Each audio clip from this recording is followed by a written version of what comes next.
Good morning, everybody. Good morning, everybody. We are happy to be back on this webinar series with this very contextual subject on the throes of finalizing our annual general body meeting agenda, annual general body meeting items, etc. And we have a very active proxy advisory services talking to us, Institutional Investment Advisory Services Limited, Mr. Anup Pawar, who comes with a huge amount of experience in the areas of corporate governance from the investor's perspective, investee perspective, banker's perspective, and several perspectives. There is a reason why we have chosen this subject in this month of April, because we are now entering the season of annual body meetings. While the retail shareholders have been fairly passive and not showing so much of enthusiasm to participate in the corporate governance processes or corporate decision-making processes, thanks to stewardship code, thanks to regulatory kind of a mandate that institutional investors shall participate in the corporate governance processes, and also a very active contribution of the proxy advisory services, especially IIAS and SCS Services Limited, who have been rendering very good services to the institutional investors in the country.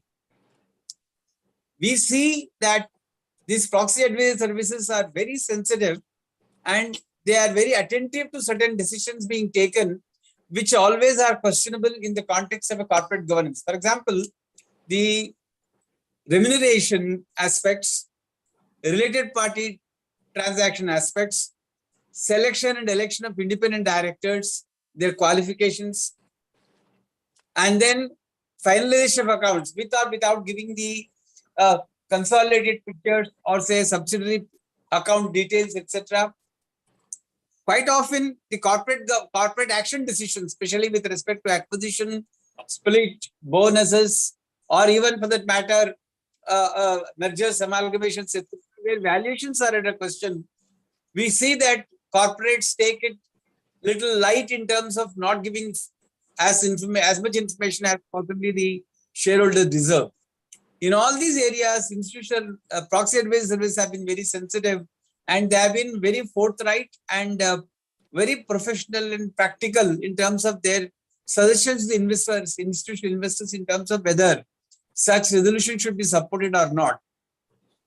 We do observe that institutional investors, the proxy advisory services, they consider not only the Indian corporate governance standards given in the LODR, but also they take into consideration the international standards of corporate governance and often go to the extent of questioning certain decisions from ethics point of view. You may be compliant, but are you ethical? You may be compliant, but are you from the governance point of view okay? Is a question that they always ask, and in that context they render services. And we have seen in the last at least 3-4 years, thanks to this active participation and contribution of the proxy advisory services, quite a few resolutions which were actually sailing through the general body meetings earlier have got questioned and in some cases even rejected by the general body meetings. It's not a small achievement. The whole country, we should complement the proxy advisory services on the one side. On the other side, as corporate governance professionals, once we understand what their concerns are, possibly when we are trying to make some proposals for the forthcoming general body meetings, we can be prepared and we'll see that our decisions and our proposed resolutions sail through. This is a broader context in which we have actually brought in this topic to be presented before you all. We have a specific request to you. While the group of people who are involved in this selection of topics for this group, we'll also welcome suggestions from all the participants, because it's after all for the participants' sake that we do all these programs, and therefore we'll be very happy to receive suggestions both on the topics and also speakers, and wherever our resources permit, we try to bring the speakers as well, and also try to present perspectives on various subjects. A lot of things to be done. As we see in the future, the regulator is very active, investors are very active, proxy advisory services are very active. We should be sensitive to the corporate governance issues and challenges, and therefore your suggestions will be most welcome. And we try to accommodate most of them to the extent that our resources and time permits. With these few introductory words, I'll hand over the session to Mr. Anup Pawar, a seasoned banker, now heading the research and analysis portfolio at IIAS, which in short would mean that he is the person who examines all the proposed resolutions of general body meetings of the listed companies. In fact, if there's only one repository of all the resolutions passed by all listed companies, here it is. Anup Pawar, who is actually seeing, examining, studying all the proposals of all the companies in the country, I think is the best person to talk to us. Mr. Anup Pawar, it's the sessions to you. Thank you. Thank you, Dr. Narasimhan. Thank you for that flattering introduction. I've had the privilege of speaking at a few, events at NISM because of you. And I've really enjoyed that experience as well. So thank you again, Sage and you, for giving us the opportunity to speak. So the intent is I have a presentation, right? So I'll make that soon enough. But the intent is to just give the participants an idea on how we think about, resolutions, how we approach resolutions when we are actually looking at them. So let me just start by sharing the presentation. Just let me know if you can see it, and then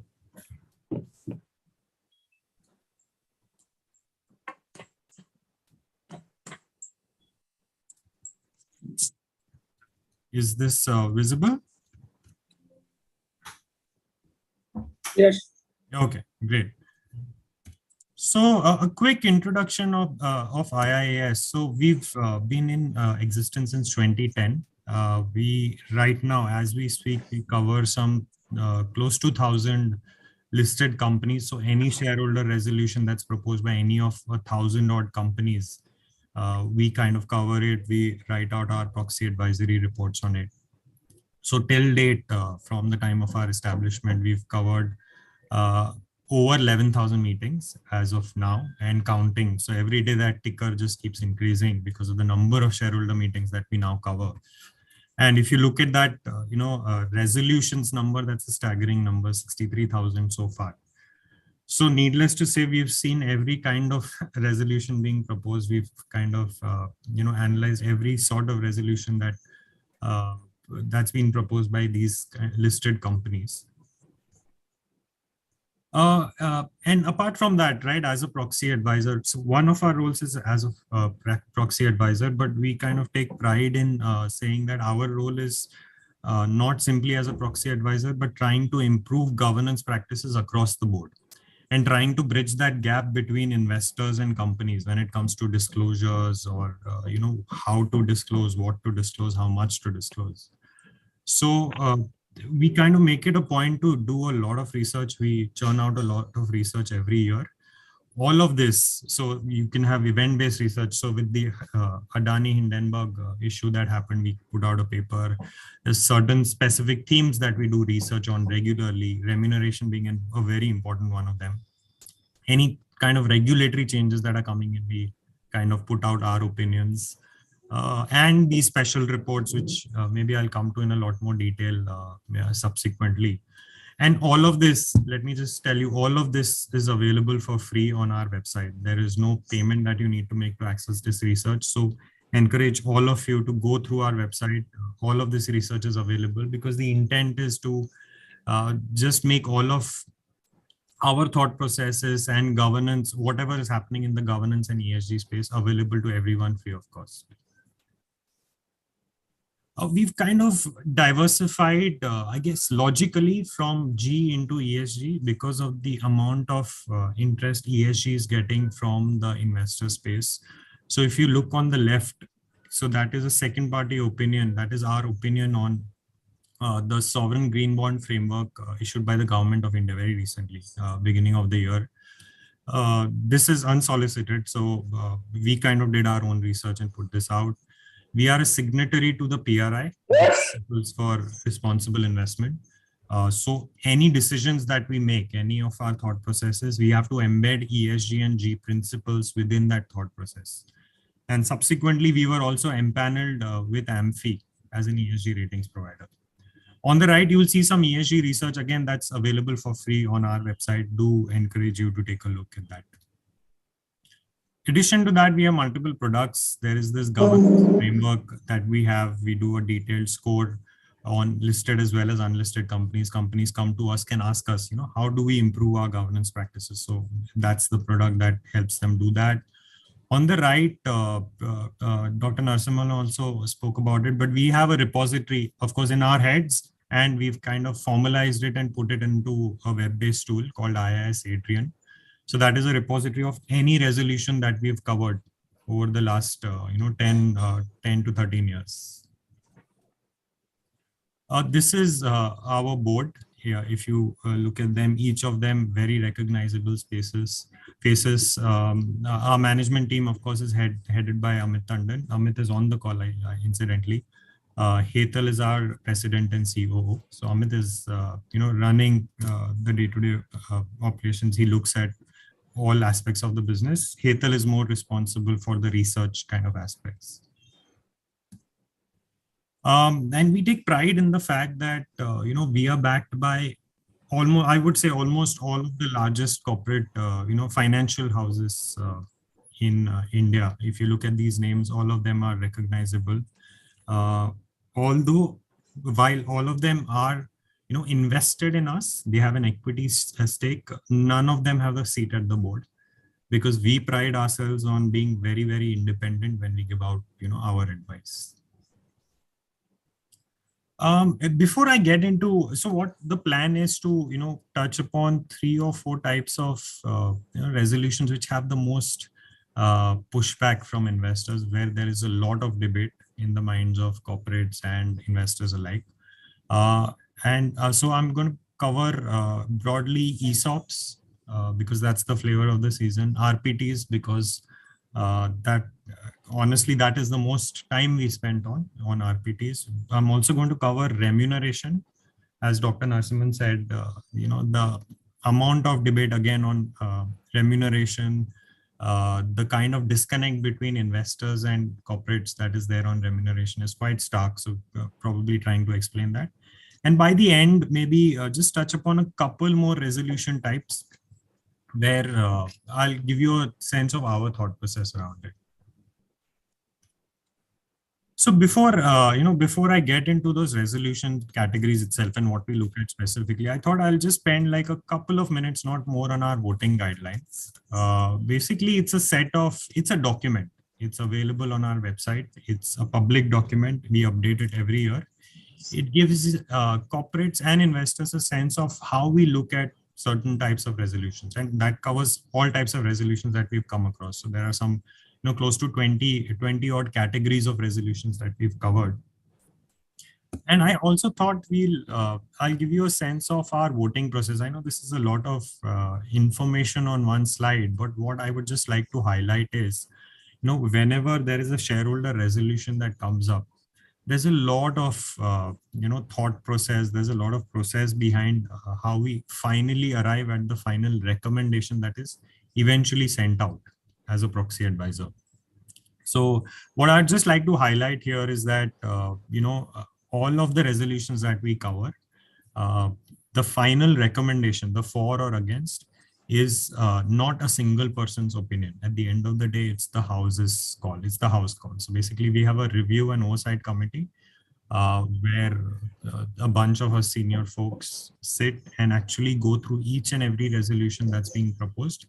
And the outcome, the final report, is the outcome of continuous deliberation of all of these individuals. So the review and oversight committee actually looks at each and every resolution before that final report goes out. So that's something I wanted to point out. Also, what is unique about us as a proxy advisor, and I think it's not just in India, but globally, is when we look at, when we put out a shareholder, a recommendation report with all the resolutions, we actually send a copy to the company itself, before it is even circulated to clients. That's simply because we think that companies must get a chance to actually look at what we've thought about, look at the contents of our research and give their opinion or correct some facts or add some facts where necessary. And only after that is it actually circulated to everyone, including the broader investor community. So that's something very unique about us. Thought I'll highlight that. So in a nutshell, what we do differently from other proxy advisors is any decision that we finally take is by a committee of people, not an individual. So it's not one analyst decision that comes through. Second, I think we have a fairly practical approach to all of these, voting recommendations. We are constantly in touch with corporates. We are constantly in touch with investors. We look at resolutions very practically. That's kind of unique about us. I know some things are better, said in books, but, translating into reality becomes very difficult. So we would like to think we have a very practical approach. The third I've already covered. We engage with companies even before the report is sent out. In fact, whenever there's a shareholder resolution proposed, there are many times where we actually call up the company and say, hey, we don't understand this part of the resolution, or this is our interpretation. Is there anything else you would like to tell us? Of course, that needs to be public information, but if they want to highlight something, they can. And then obviously incorporating market feedback. Now, because our resolutions are, based out, they're based in reality. We do a consultation process once a year, at least one with corporates, another one with investors. We recently had in March and April a couple of events where we actually sought feedback on our voting guidelines to see if anything needs to be tweaked. So in summary, we have a well-defined thought process behind every resolution. It is all embedded in our voting guidelines. I would strongly urge any corporates or any one of you to go to our website. Again, it is in public domain. You don't need to pay. There's no access fee to it. We want to make all of our research and thought processes public. So you can access it at that link. Obviously, we'll share this PPT at the end so you can have a look. Just a few minutes on the landscape, right? How this whole proxy advisory space has changed, and how many resolutions are proposed. I thought it would be interesting to show you what's happened. You guys are all of you are experts at the legal and regulatory pieces, but I thought just highlighting a few of these things that have changed over the last couple of years. All self-explanatory. Just wanted to point out. In Jan 2022, when this requirement came out that all shareholder approval is required within 3 months of board appointment for a director. So, which was not the case earlier. So a lot of resolutions, a lot of reports obviously now increasing, because each time a director is appointed on the board, within 3 months approval has to be taken. So consequently, the number of times companies come up with director appointments across meetings has increased. Changes in the RPT regime. So April 2022, the fourth box here, there was sweeping changes on the RPT regulations. There were, new thresholds put in. The amount of disclosures required for related party transactions is just mind blowing. There's a lot of action that's happened there. So a lot of companies have approached us and said, what do we do? What kind of things that you think we should disclose in a resolution, because there's so much.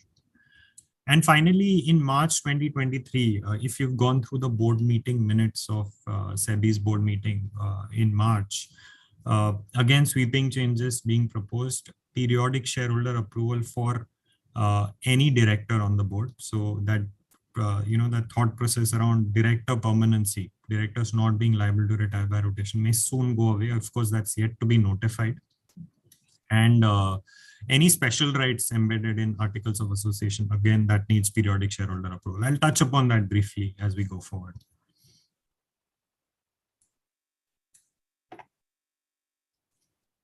So here, this is interesting, so I'm just giving you some statistics across 2020 and 2022.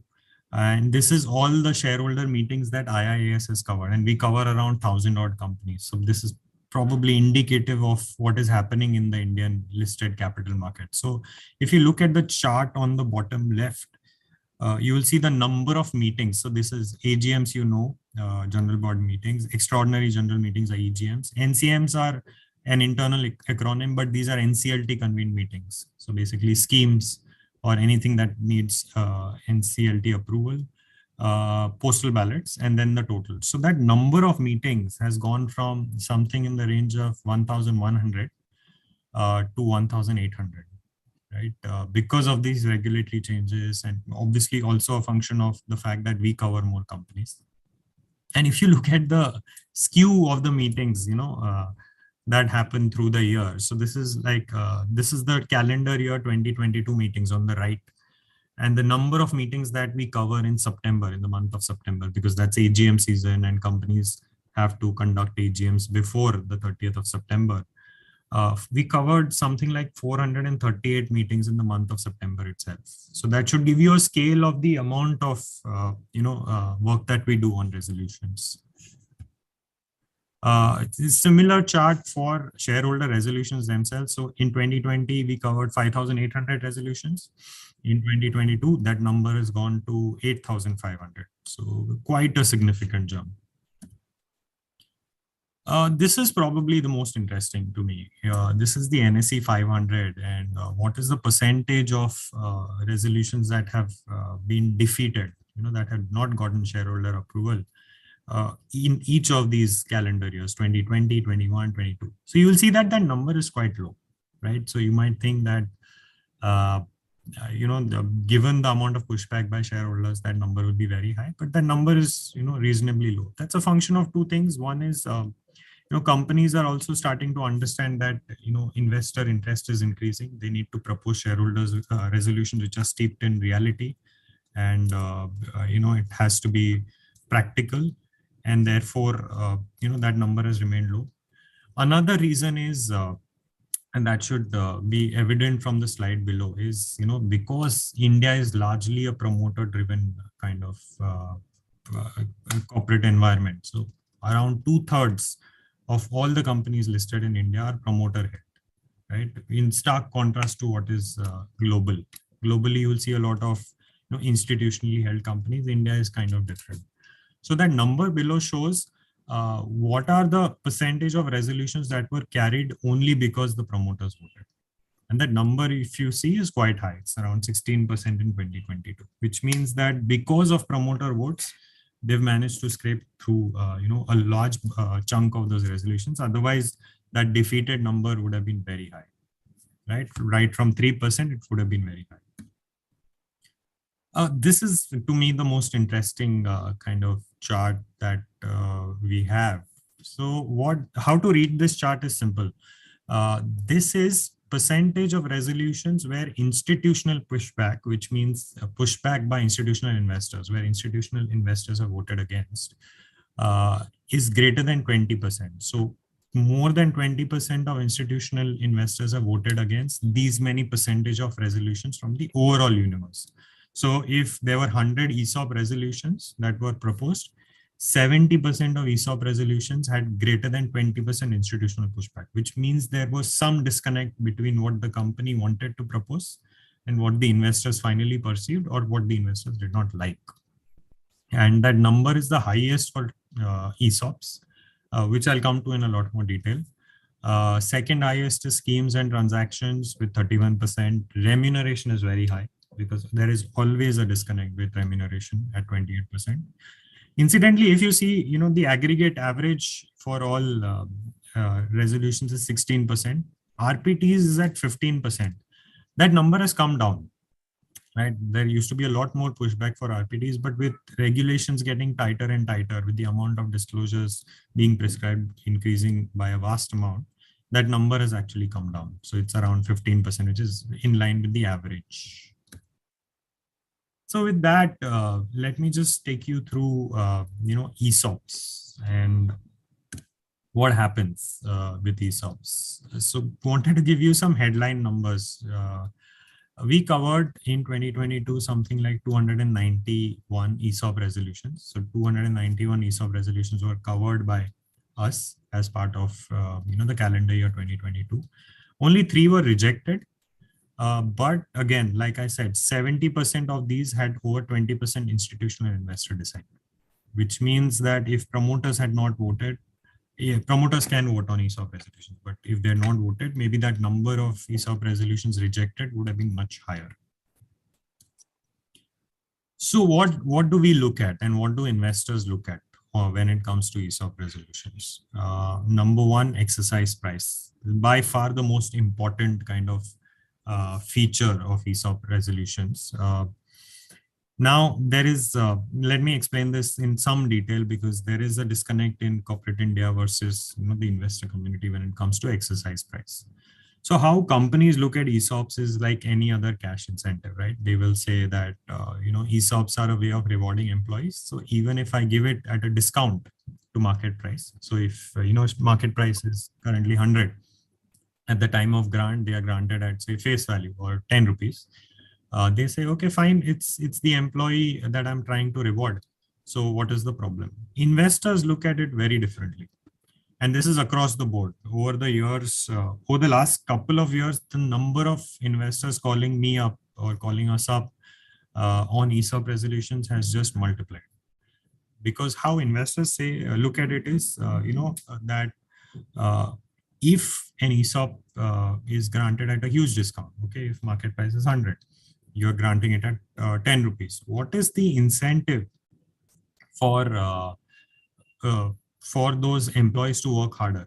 I mean, if the stock price moves from 100 to 110, is it going to make a material impact in their payout? Not really, because they're already 90 rupees in the money. So therefore, what they want is, market price grants. And they do not like ESOP plans where NRC says, no, we have the discretion to decide the grant price. That flexibility is what investors do not like. Vesting criteria, very important. So what happens in a number of instances with ESOP plans is they say, okay, we'll grant it at a discount and it'll all be time-based vesting, which means, as you're granted, we'll tell the employee you're granted 100 ESOPs. And as time passes, you'll be vested with those ESOPs and you can exercise them and make money. Investors think differently. If they say, how they think about it is, ESOPs need to be very, very performance based. So I'll explain what this means, which means that, at the beginning of the year, a company will say, okay, we will give you a maximum of 100 ESOPs, but you need to achieve certain milestones in terms of some key performance metrics to be able to vest those ESOPs with you, to be able for those ESOPs to be finally, granted to you. So investors want to see for deeply discounted ESOPs, actual vesting criteria. They want it to be very, very specific. And extension to group companies. Basically, we do not like ESOP schemes of one company, of a listed company, to actually flow through to other associate companies, etc., with their own ESOP schemes. Because the thought process is simple. If the ESOP is actually given out by one company, it is for performance of that company. You cannot link it to performance of an associate company and give ESOPs to employees of that associate company, a separate company with their own kind of parameters. What we also look at is scheme concentration. So there have been instances where there are ESOP schemes only for top management. Okay, only for top management. So we want, and investors have told us, they prefer ESOP schemes where it is across the board, where it has to be, across the employee levels. So it should not be only to, executive directors and very senior management. It should actually trickle down to lower orders of ranks in the organization, because that is what keeps employees motivated then. We do not like the fact that, where NRC, where the Nomination and Remuneration Committee has overriding powers. Sometimes, what companies say is, okay, we are going to grant ESOPs at market price, which means complete alignment with investors. But if we feel at some point that the employees, if the stock price movement hasn't been great, we may change that, philosophy. We may give grants and discounts of 40, 50%, etc. In that case, there is no predictability around what is the final kind of price at which the ESOP will be granted. So we don't like that. And when it comes to dilution, right, a lot of corporates ask us this question, what kind of dilution level are you okay with when ESOPs are issued? Obviously, the remaining shareholders get diluted. So what are you okay with? So we honestly, we don't see this as too much of a problem in the Indian context. That's because primarily India is, largely promoter driven. So promoters don't want to dilute themselves to a huge extent. The most dilution we see would be probably IT companies and financial services. But again, that's largely because a lot of them are widely held. They are institutionally owned. And the fact that all of these schemes for IT companies and financial services companies are across a large time frame. So even if the dilution of the scheme overall is 8%, it'll be across 10 years, etc. So annual dilution levels are quite low. These are some of the best practices that we've seen when it comes to ESOPs. HDFC Life always grants ESOPs at market price. So there is complete alignment with investors. So that typically goes through very easily. We had a smaller company, Dr. Lal Path Labs, where they had said specifically that, we'll grant the ESOPs at a discount, but the discount will be not more than 10%, which means they'll not be very deeply discounted. So there is, of course, at least some alignment between investors. There's some alignment between investors and employees. Performance parameters, I'll come to these examples, but are the industries where they actually gave out the weightage for each parameter. So they were very deeply discounted stock options, but they said, all the vesting of these stock options will be based on very, very specific performance criteria. Grasim also said that, we have these performance metrics. We have some ESG metrics as well, which again, they went actually a step further. And with HDFC Bank, this happened fairly recently. They disclosed the distribution of the RSUs. RSUs are obviously very deeply discounted stock options. They said they actually gave out the amount of stock options at each employee level. And they said, we will not give any deeply discounted stock options to our MD. So some of these examples, now this was a small company. I thought maybe I'll put some examples so that it's very practical for you to understand how, you can approach stock options, etc., and how our thought process around this has been. This is Newgen Software Technologies. Again, fairly small, but look at the amount of detail that they put in when it came to vesting conditions. So they actually said that, there will be two performance metrics. One will be revenue, one will be PBT. This is how we look at each of these metrics, 50%, 50%, each of them. What is the threshold? What is the maximum that you will get? On the right side, this was for, junior employees. And they actually said, we will look at one performance metric will be looking at individual department function achievement of targets also. So that's how you make it very, very localized, right? It's quite interesting how they did this. This was the Aarti Industries example that I spoke about. So they actually gave out the vesting criteria. They actually said, this is the performance criteria. We look at EBITDA and return on investment capital. Infosys, always great, always great. So their disclosures and the way they approach shareholder resolutions is really good. So in terms of Infosys RSUs, they actually gave out, what are the parameters on which we will allow these to vest. They actually went out and said, when we look at total shareholder return, which means stock return, we will benchmark against these peers. Okay, they actually put out, Accenture, Wipro, TCS, Cognizant. We will look at our performance against these peers to actually look at, final stock performance. And again, a good mix of everything, right? They looked at share price performance as well as revenue growth, digital revenue growth, op margin, etc. So with that, that was about ESOPs. I hope that gave you a sense of how we approach ESOPs. This is remuneration. By far, the resolution category that we spend the most time on internally debating. Again, those headline stats for you to get a sense of, what is the amount of pushback. So we covered close to or over 1,000 remuneration resolutions in calendar year 2022. That's a large number by any stretch. It takes a lot of effort to put out, our analysis on remuneration resolutions. Only 9 were rejected, but again, that number where over 20% institutional investor dissent was high at 28%. I could, speak for 3 hours on remuneration, but I don't want to. I want to condense it into 10 minutes. So what we broadly look at is alignment with performance, pay versus performance.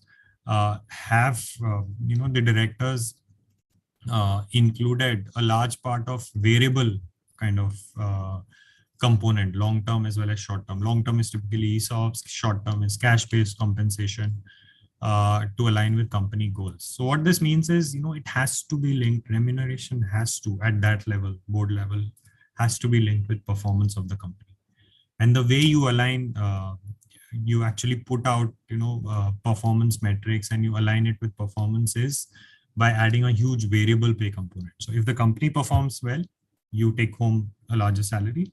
If the company does not perform well, loss making or reduced, subdued profits, etc., you take a smaller amount of money home. Peer comparison. Every industry has their broad peer benchmarks. There will be multiple companies within that peer set that we look at and say, okay, is this broadly in line with other professionals or promoters in that same sector or industry? We look at that very closely.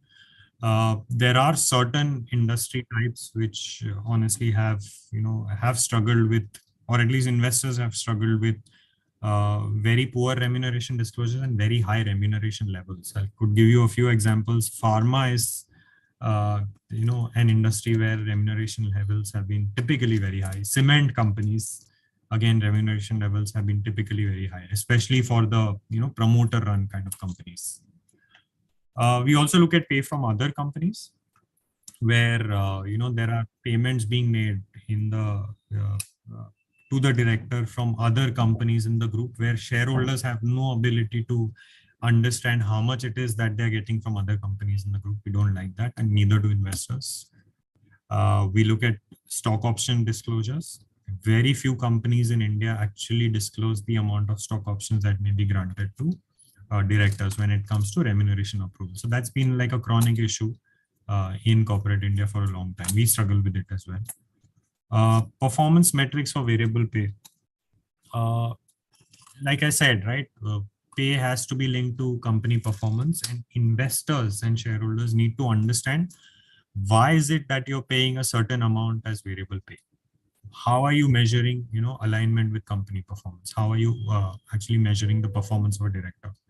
So what some companies have begun to do in India is actually put out, these are the 4 or 5 parameters that we look at when we are deciding remuneration, and an overall cap on remuneration. If there is companies actually say, okay, overall remuneration to this director, including everything, variable pay, ESOPs, etc.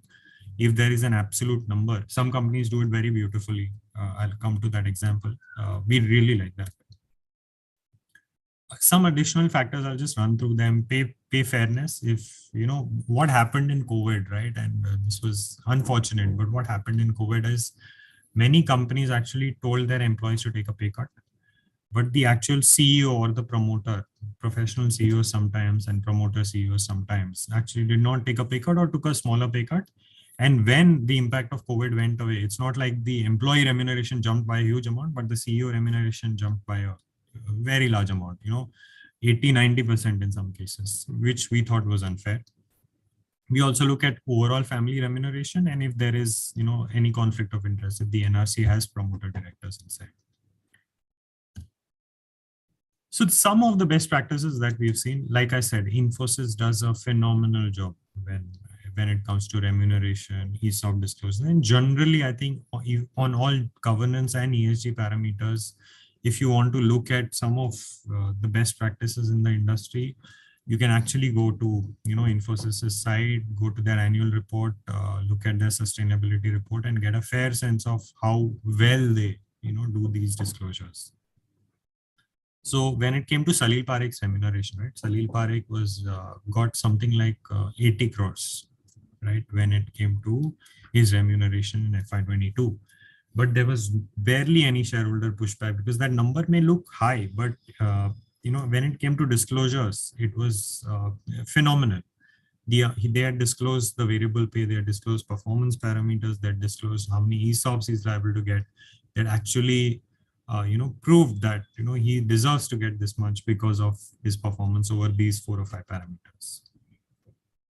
Remuneration from group companies, Bharti Airtel actually said that Sunil Bharti Mittal, who's executive chair, he will receive remuneration from group companies, so subsidiaries, but they had actually capped that number. They said this is going to be the number finally. GHCL, small company, mid-sized company now, but they had actually said in their nomination and remuneration policy that the aggregate pay to the MD will be capped at 15 crores.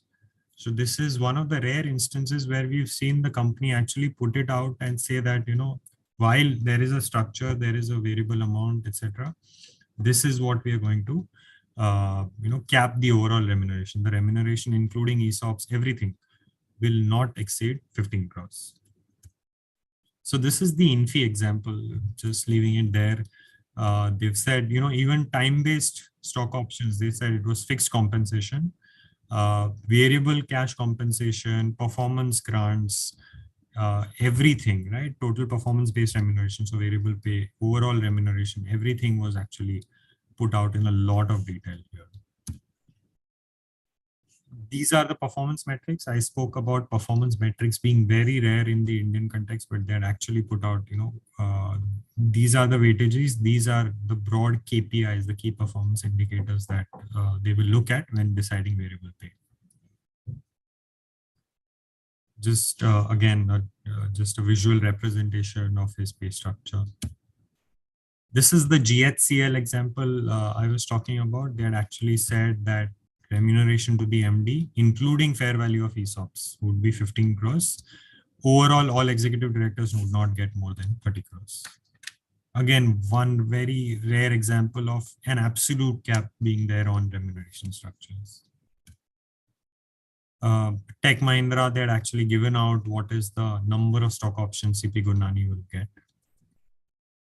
And this we thought was, even for us. So Karnataka Bank is a smallish kind of bank, not as large as its peers, but look at the amount of granular information, granular data that they had when it came to actually putting out the remuneration structure. So you could actually look out for, each and every aspect of pay. So total fixed pay was 72 lakhs.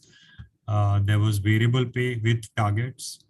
They're actually even put out what were the performance metrics for those variable pay, measures. We thought that was a lot of detail. So, which is why we keep, telling companies governance is size agnostic, right? If you really want to disclose, if you really want to improve governance practices, your size should not be a determinant of that. So Karnataka Bank, GHCL, etc., smallish companies. They are very small as compared to the large behemoths that we have in the Sensex and the BSE 100. They're not even in those indices, but look at the amount of detail that they are able to put out. Right? They've thought through the whole process.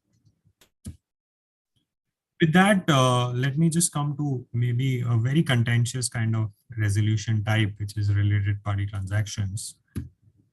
The stats 650 odd RPT transactions covered by us, 9 of these rejected by shareholders, and only 15% had over 20% institutional investor dissent. Just to hark back to what I said earlier, RPTs over time, companies have gotten a sense of what disclosures investors want. SEBI has been very prescriptive about RPTs, right? So if you look at the recent regulations that have kicked in, the amount of disclosures that they need to have on RPTs, companies need to have on RPTs is staggering, which means companies have to think that much more in detail to actually come out with a resolution. And therefore, the pushback that you see on RPTs has actually come down over the years. Now with RPTs, right, while you may think they are very contentious, but we look at it very practically. If we think that they are largely operational and with fellow subsidiaries, etc., we tend to be okay with related party transactions. The problem is with, when the transaction is with promoter controlled entities, or, even we've seen some instances where there are promoter entities in the same business as the core listed entity, and there are RPTs happening between these, and that becomes a point of concern for all of us, including investors. There was a large steel company where a large part of some raw material was coming from a promoter controlled company, where we saw no reason for that promoter controlled company to exist. So we kind of voted against. There was a lot of investor pushback. There was a lot of thought process and dialogue with investors around such structures, etc. So that is not something people are comfortable with. We look at the terms of the transactions. What kind of transactions are there? Is it simple operational transactions like sales or purchase? Is it in fact the problematic area is where loans are extended to group companies, promoter companies, or you're actually taking financial assistance from promoter companies. That becomes a challenge. What is the economic benefit to the interested parties? I spoke about the steel company example. So why should the promoter have another company which is directly competing with the listed company? Why should these not be merged, and why should all the business not be carried out through the listed company? Something that investors really ask. Value of transaction, risk of business adjacencies, we kind of just about covered. What are some of the best practices on RPTs? A couple of things that we've seen. Poonawalla FinCorp, they had transactions with another group company, Poonawalla Housing Finance, for intercorporate loan. They actually give out a lot of detail on it. Tata Group does very well on related party transaction disclosures. So they've made several acquisitions through the NCLT process, through the IBC process as well. So they've had a lot of steel companies. Of course, Tata Steel is the largest, but they have other multiple steel companies obviously getting consolidated now. But they have a lot of them. So there is a real need where there will be related party transactions between these companies which are allied in the same business. But the amount of detail that they give out is a lot. You cannot fault them for anything. Bharti Airtel is another example I'll come to. So this is the Poonawalla FinCorp example. I came to lots of detail that they have. They have the actual, benchmark rate. What is the thought process behind the transaction? What are the risk factors that they looked at? How did they come up with the, arm's length pricing arrangement, etc. Here again, some more detail on that. This is Bharti Airtel. They were making, they had some transactions with, subsidiaries, but they actually put out why they need it. And therefore, a lot of the investors get a sense of why the transaction is actually needed. And therefore, they're more likely to vote for it. This is Schaeffler. Schaeffler, again, is a bearings company, ball bearings. They actually seek shareholder approval for RPT transactions every year. They give out each type of transaction, how much it is going to be, what is the actual value for that transaction, what is the projected value, etc. And there's a lot of detail.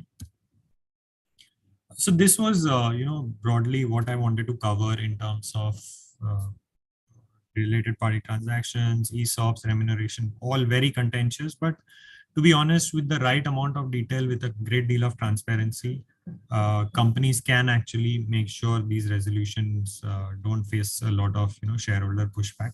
Because what we've seen is, even though if resolutions actually get pushed through because of the promoter vote, the amount of reputational damage that it may cause if there is a lot of pushback or unnecessary media coverage is a lot, right?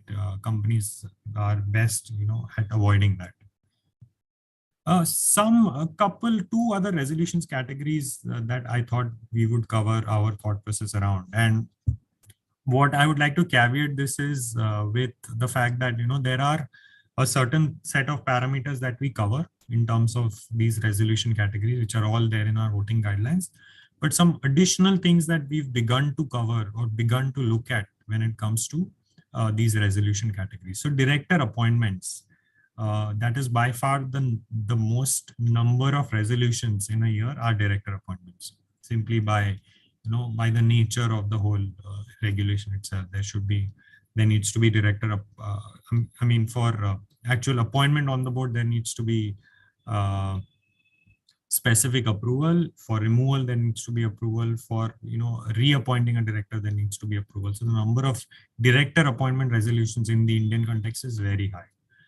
So these are some parameters we've begun to look at in addition to what we already look at. So one is overboarding, whether a director has a full-time role, how capable he or she is in being on the board of a company.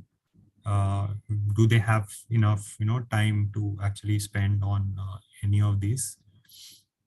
Retirement by rotation, whether or not this entity is liable to retire by rotation.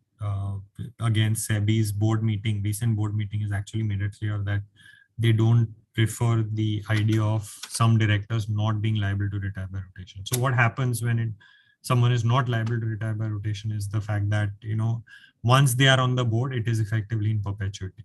Unless they decide to step off the board, that's not going to happen. And multiple instances of this happening recently also.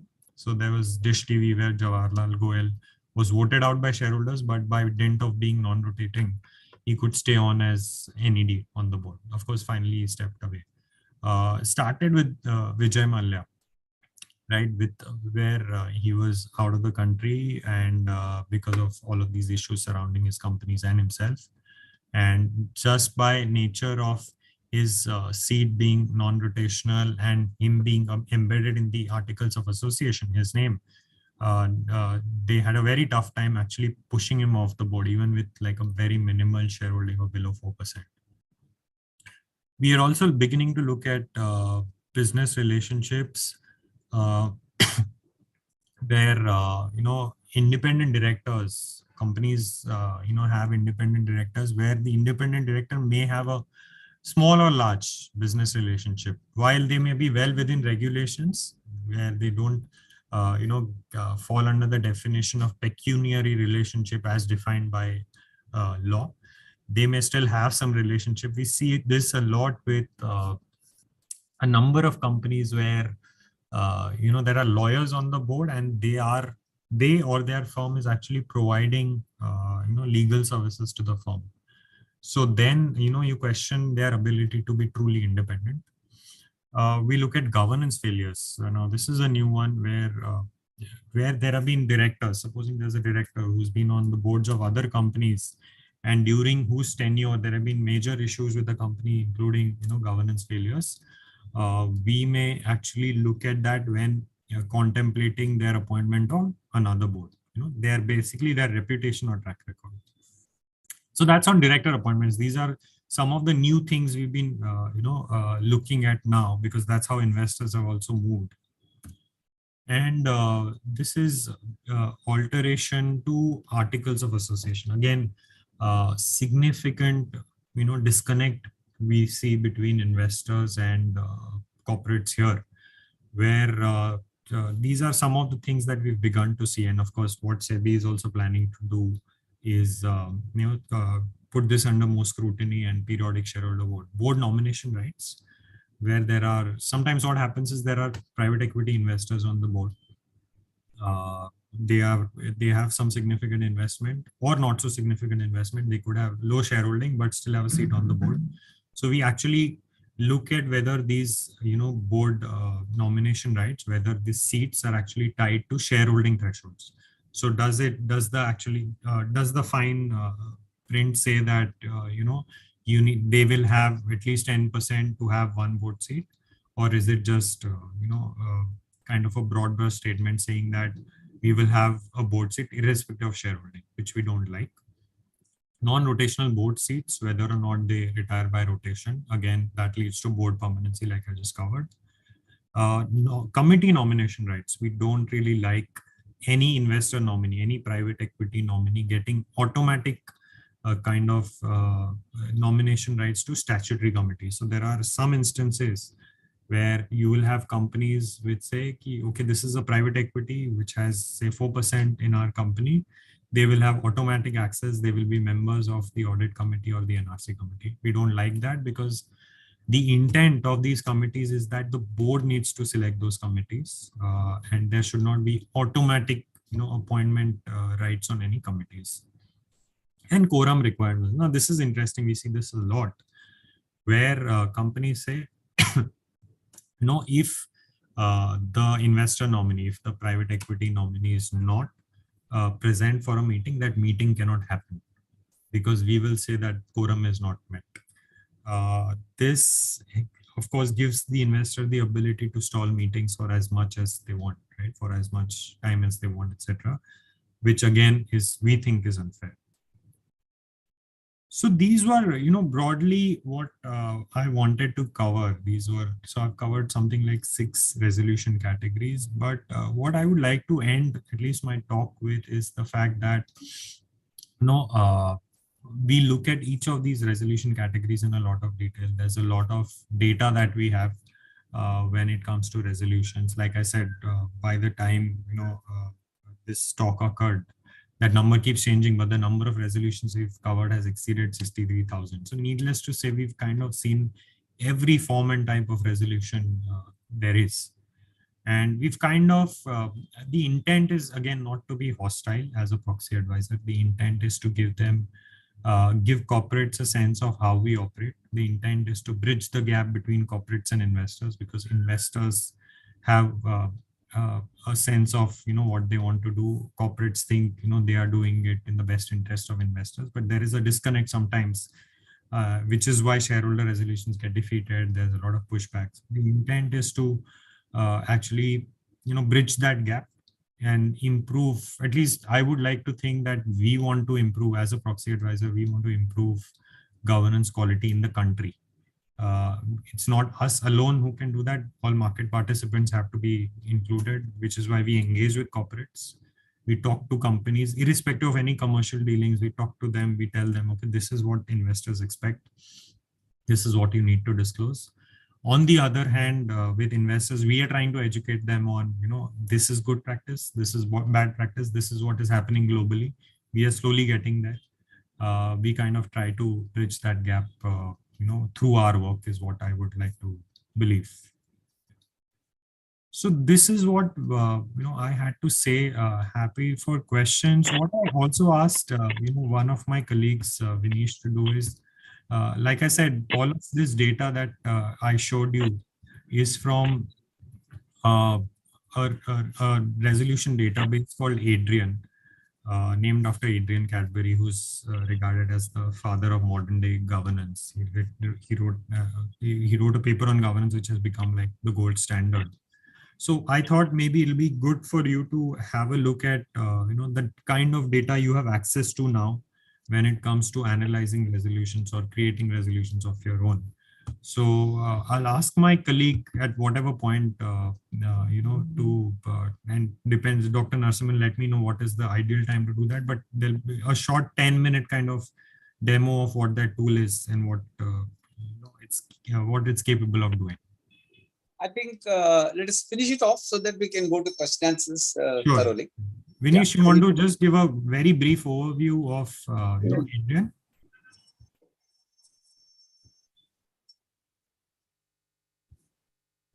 Let me stop sharing. So.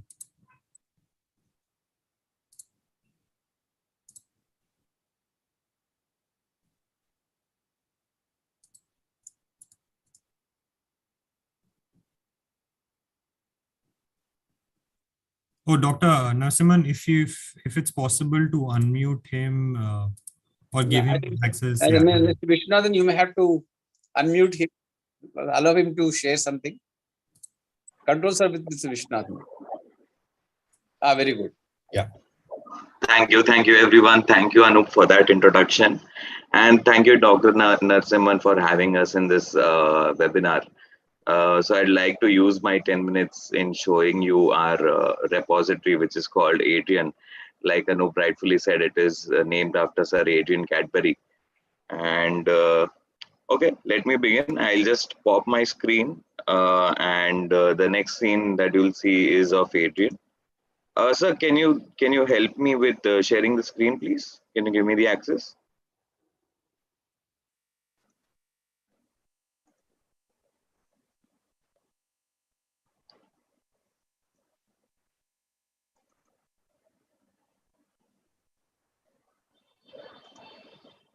Hello. Somebody's doing it. Yeah. Wait. All right, sir. All right.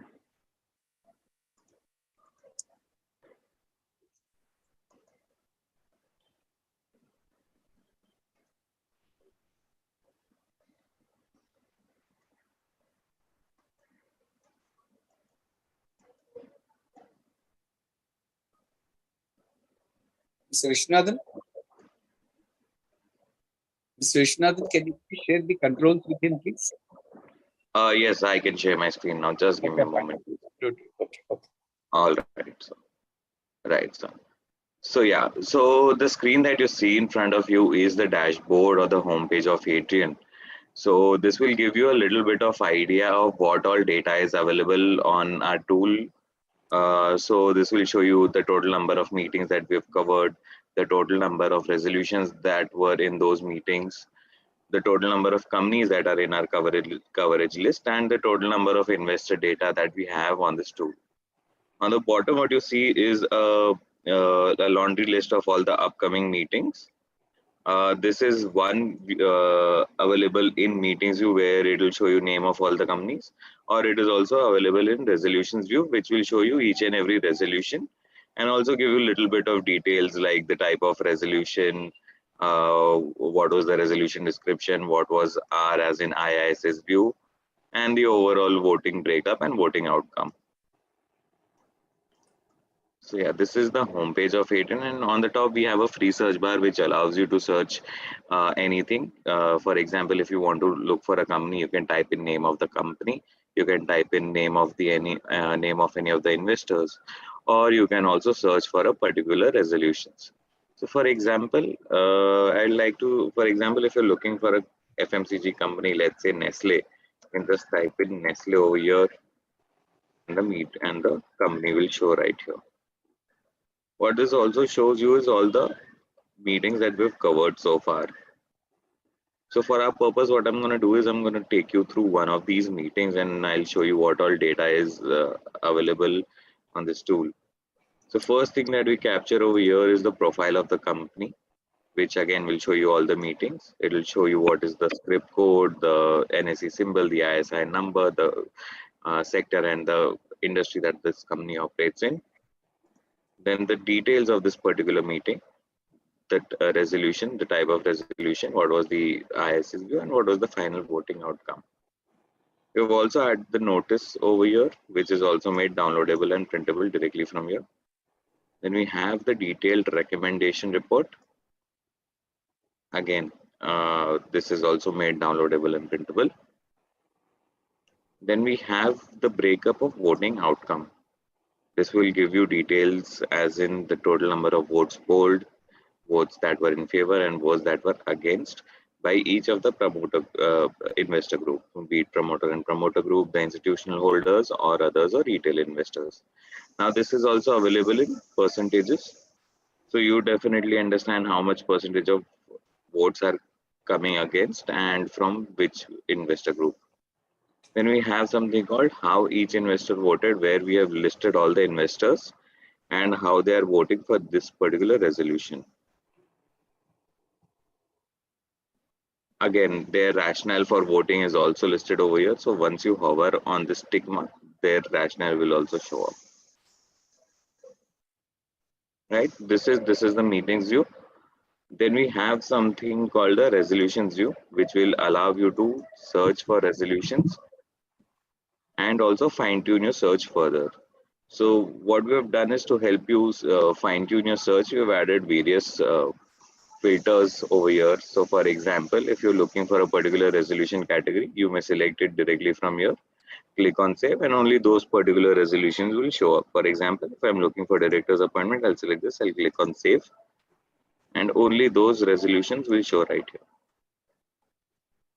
Right. Similarly, we have various other filters as well, like the sections of the Companies Act, the type of resolution, the type of meeting, what was the final voting outcome, the sector and the industry that the company operates in, what was the investor vote, what was IIAS's recommendation, what was the other proxy advisor's recommendation, the percentage of voting, the percentage of participation of each of the investor group. right? You can use various filters as well as you can use them in combination to fine tune your search. Apart from this, we also have something called the benchmark, which is basically what we have started doing is we've started benchmarking as in uh, highlighting some of the resolutions which are best in class in terms of disclosures and transparency. So this is a toggle button which will give you a benchmark resolution. Again, these are available for all the categories.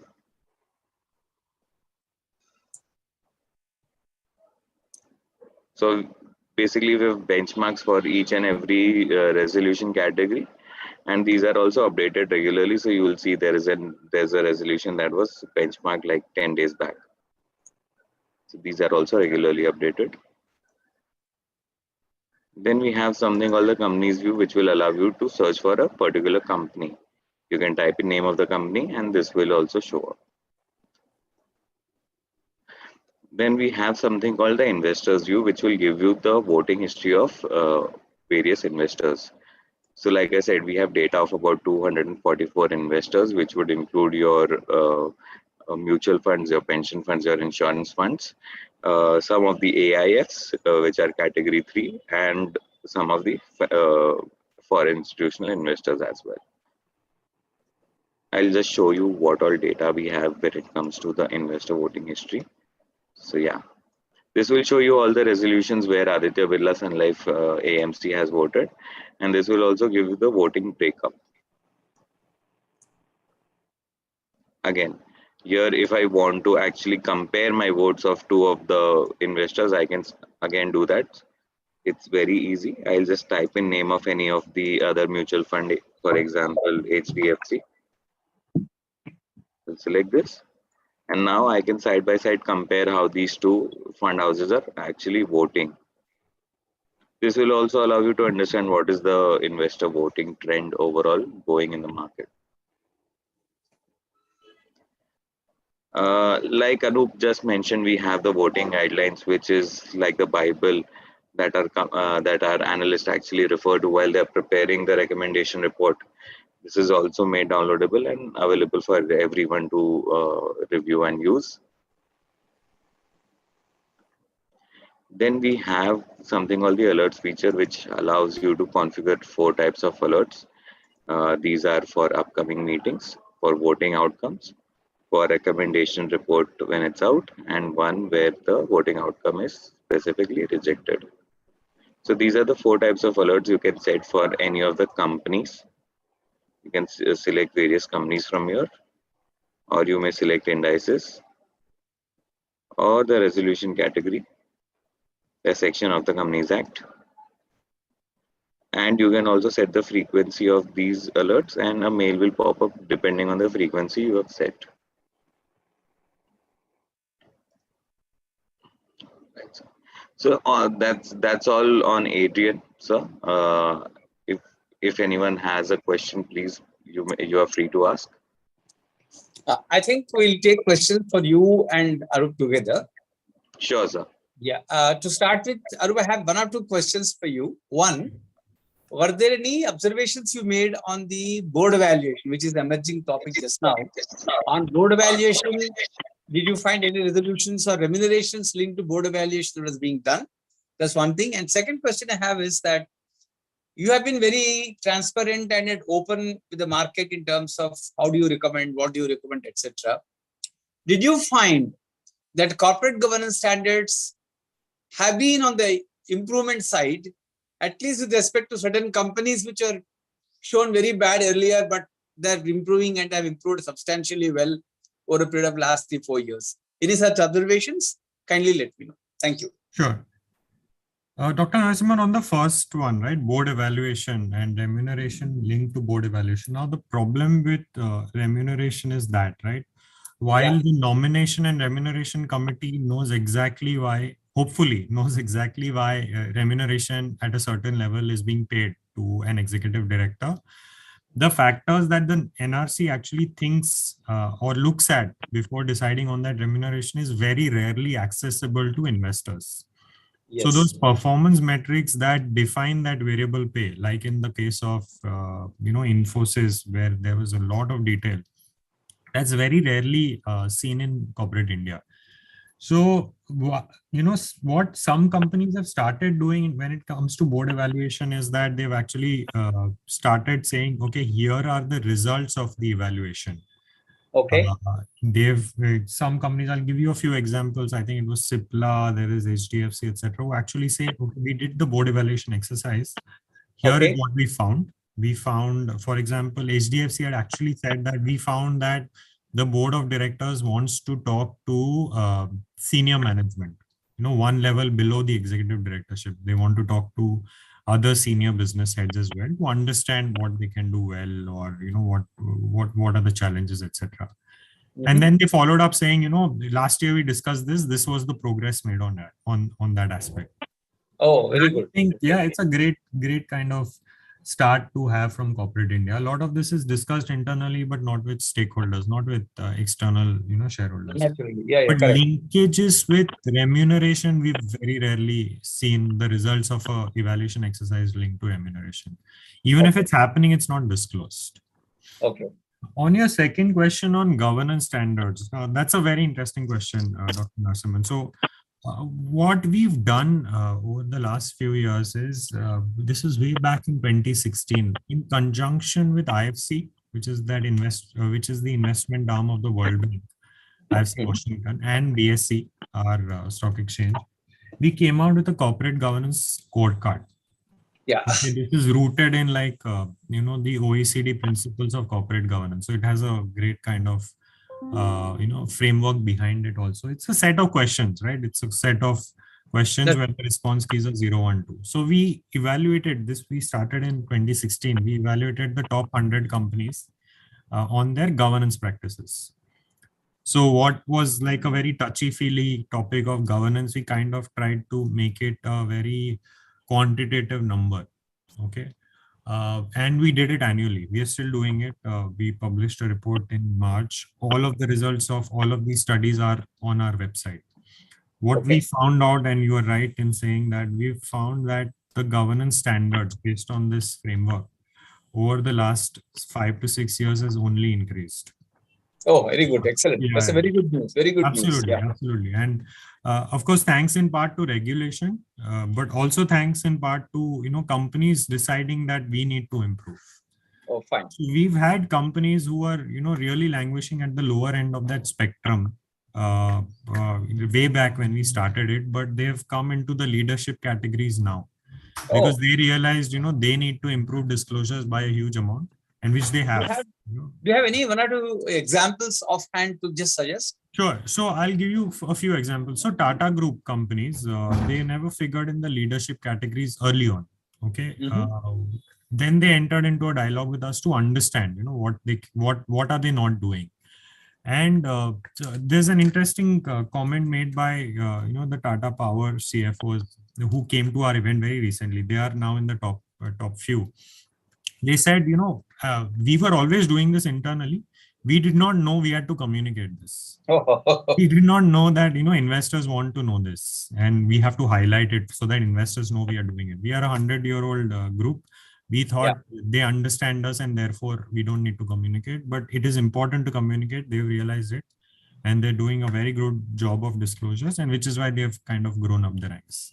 So that's an example offhand, but multiple companies which are very low in scores, which have improved by leaps and bounds over the last 5-6 years. Actually, Anup, I should say that your presentation has been definitely a high opener, and actually it gives a lot of information, insights into the governance processes that a company should actually be doing. I leave the floor open to our colleagues who are participating. If you have any questions, kindly ask. Kindly let you introduce yourself and ask the question. That will be helpful. Please. Mr. Vishnath, you might unmute participants also.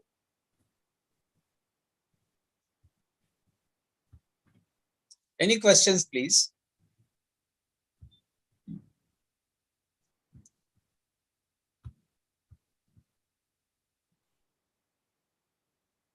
Oh.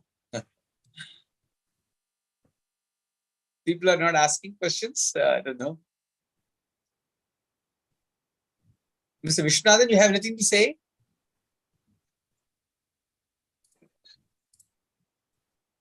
Yeah, just now unmuted everyone, so they can themselves ask the questions. Okay, fine. They can themselves unmute and ask the questions. Okay, fine. Floor is open. Kindly ask your questions. Narasimhan, Anand Subramanian here. Yes, sir. See, now this, it was very insightful. I must say that a lot of processes which we were imagining or speculating have all been brought to light. I would like to ask Mr. Pawar as to how do the corporates respond to this? To the sort of initial observations which made by IIAS when they have that conversation with them, as far as, because the resolutions are already out. It's a more of a post facto process. So what would be their, in case are they keen to know as to how these resolutions will pan out? And what exactly is the sort of response which IIAS gets from the corporates? Sure, so that's a good question. And honestly, a lot of time that we spend actually debating and finalizing our report is spent in talking with companies. So there are two types of responses we get, right? So I must also add, Anup, Yeah. just a minute. Sure. I must also add that most of these corporates, most of these resolutions probably may have been vetted by the legal counsels. Right. Correct? Right. And that makes it much more interesting that it almost comes to the, the oft repeated phrase in the Indian context that we are masters in complying with the letter and not so much with the spirit. That I don't know. Maybe I am overreacting, but then I would like to listen from you. No, that hits the nail on the head, sir. That's what we keep hearing. So like I said, there are two types of companies. So like I said, we are the only proxy advisor we would think who sends out the report in advance, right? Therefore, the amount of flack that we get, amount of calls that we get from companies saying, how can you write this? How can you vote against is also a lot more because we communicate proactively. That's not stopped us from communicating, but that is perils of being professional enough. So two types of companies, one where they say ki we are within the realms of law. You can choose to write whatever you want. We are legally compliant. Why do you say this? And when we try to explain that governance is well beyond compliance, they probably don't understand at that point in time. Although, that's one type of company, there is another type of company that we now come across fairly frequently where they say, okay, I understand there is some disconnect. What is it that I can do to explain our thought process? Or what is it that I can additionally disclose to let you know that that is not the intent? The intent is not to be, less transparent or propose something that investors are not happy with, will not be happy with. Let us know what we need to do.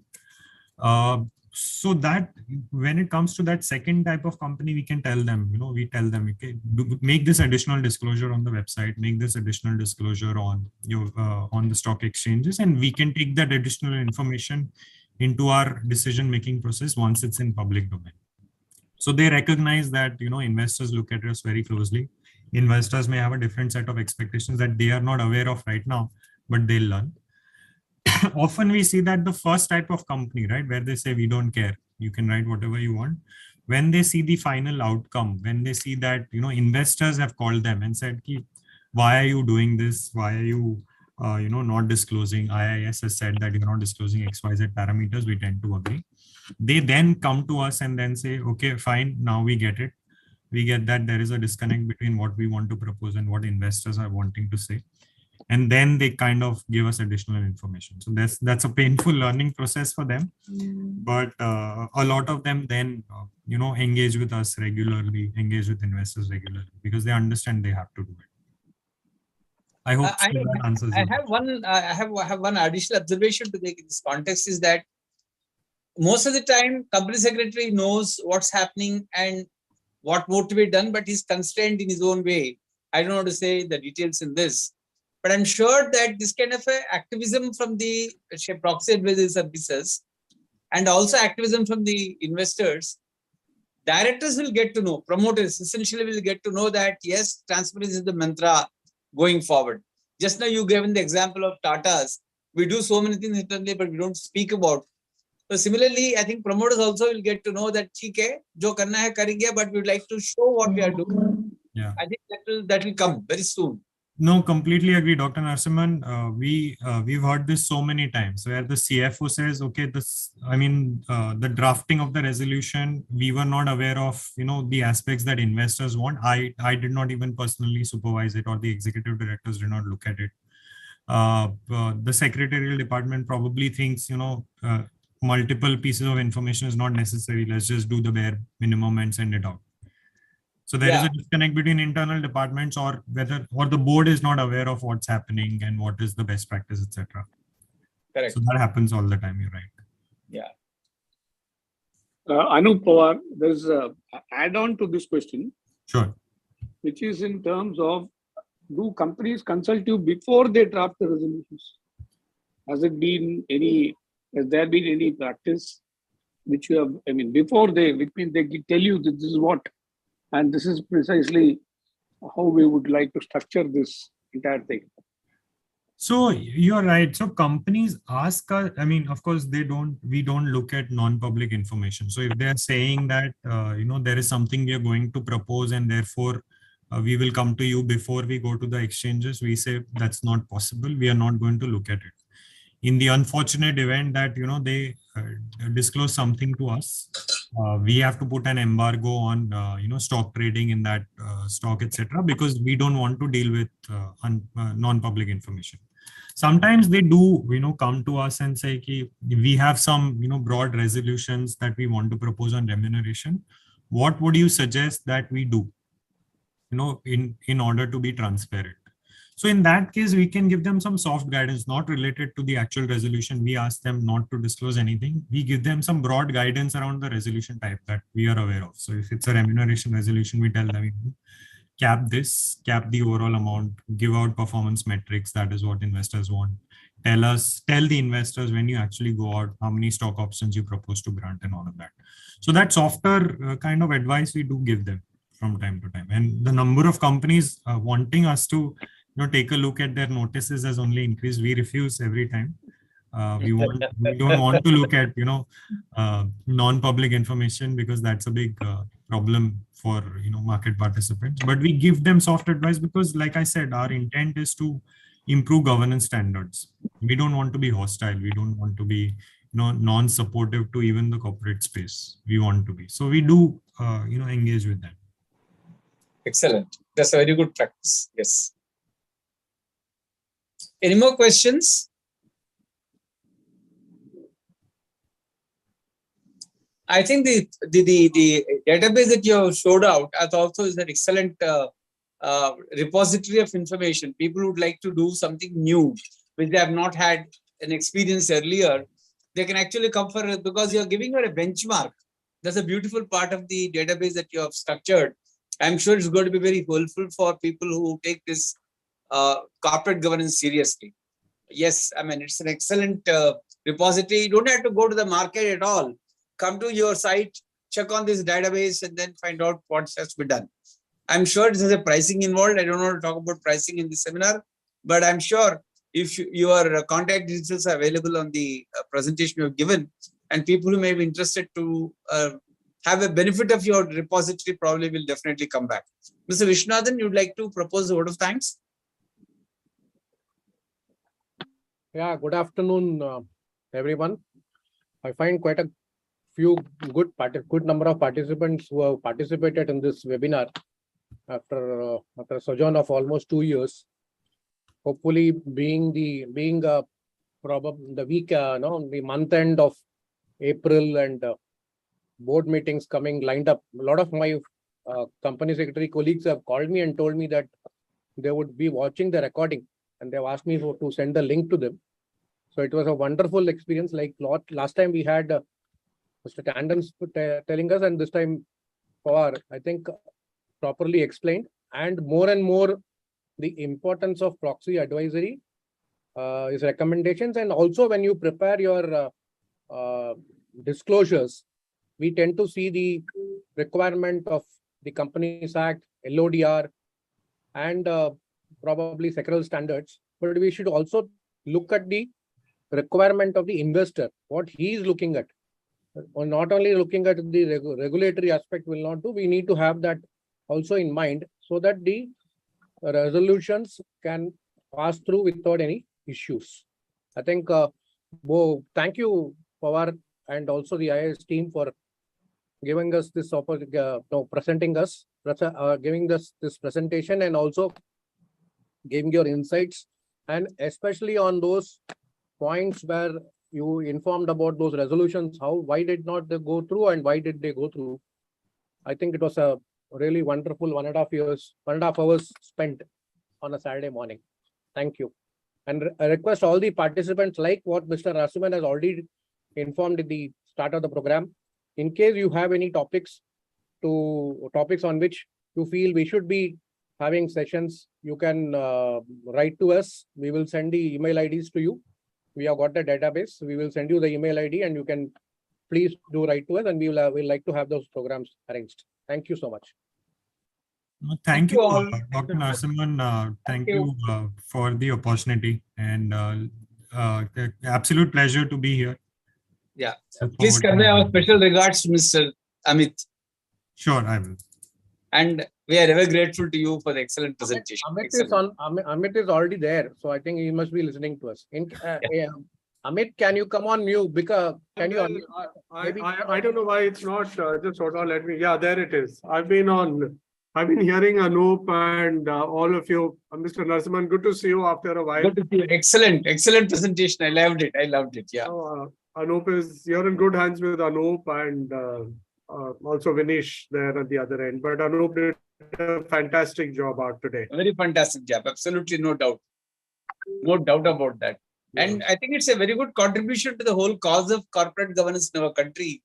I think I should thank you and your colleagues in Proxy Advisory Services space. You are doing a wonderful work for the country. No doubt about that. I'll say one thing, we like such dialogues with industry participants. So, we're happy to make it an annual event where we talk about learnings from, at the end of the season, sometime at the end of the year or early next year, learnings from this year and what are the regulatory changes coming forward. So that is something which can be useful, and you can add it on your events calendar going ahead. Fantastic. I'm committing Anup to you, so it's easy for me to do that. Thank you very much. Thank you. Excellent. Amit, now I think you can count. You have said you're giving Amit to us. You can count Sage Governance Advisory also in your scheme of things. Thank you very much, sir. Thank you very much. It was a wonderful suggestion you gave, and then our coming back started with the bang, if I may say so. It is because it is just exactly what one would have wished for, because people talk of the letter and spirit, and the spirit is precisely what the IIAS seems to be guiding people with. So to that extent, I am extremely delighted to have been part of this. As you said at the beginning, it'll be very timely, so I'm glad it worked out today. But thank you very much. And thank you very much. Thank you very much, Mr. Thank you. Thank you. Bye. Thank you, Anup. Thank you. Bye-bye.